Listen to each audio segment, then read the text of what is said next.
Hello Wednesday Night Poetry, my name is Kimberly Ann Priest, and I had no intention of doing another video for Wednesday Night Poetry, but I've decided to do one more because my first full-length book of poems, Slaughter the One Bird, is coming out right now with Sundress Publications. It's currently in pre-order, and I wanted to make sure that you guys had a chance to hear a poem from that collection and maybe pre-order, because that would be showing me a lot of love, which is Kai's theme this week.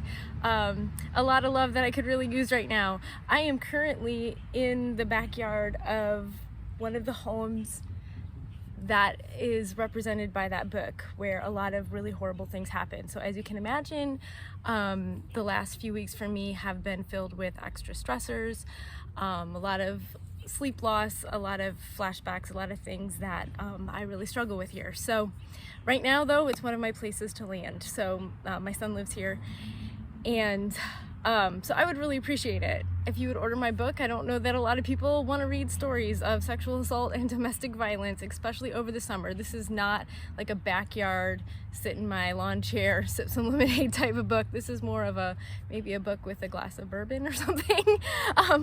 But I would really love to have you order this book and read the poems and really get into the experience of what it's like to be someone who is subjected to a significant amount of violence. I'm sorry. It was a hard book to write. It was a much harder experience to live. And in some ways I'm still living through it.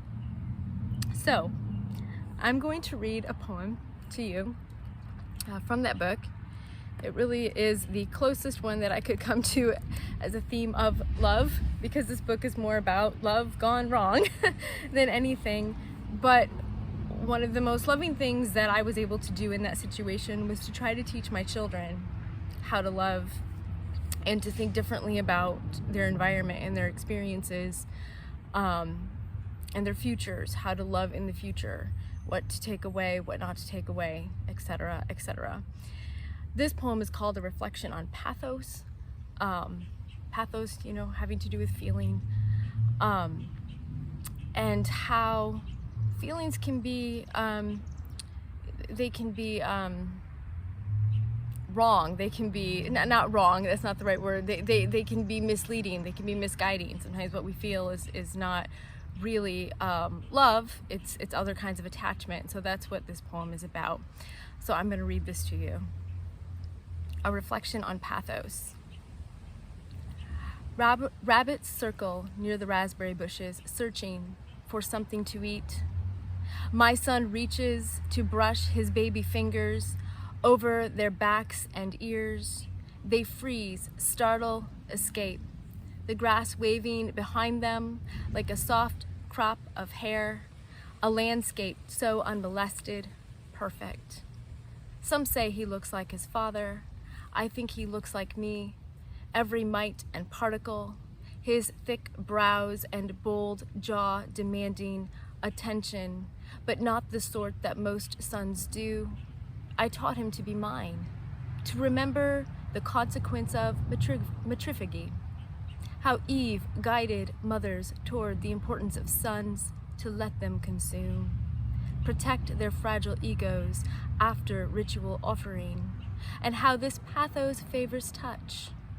Silence in our most holy text replaced with, and he went to her and comforted her, coping, sex, Cain begotten in a shed behind the house where the tools for gardening are kept, when not in paradise, reads the sign above the door, an unfinished phrase.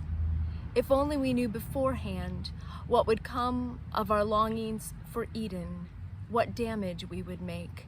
My son, a shadow of some image stumbling away from me. I pull his infant body to my body, cut his waist into my hip, point toward the bushes. He follows my reach with his eyes, observes the rabbits searching for insects in the grass, against what we know of their nature. Today, they are craving fresh meat. Thank you again for joining me here in Michigan, where I lived. This book, Slaughter the One Bird. Find it, Sundress, It's right now available for pre-order for $9.99. Thanks.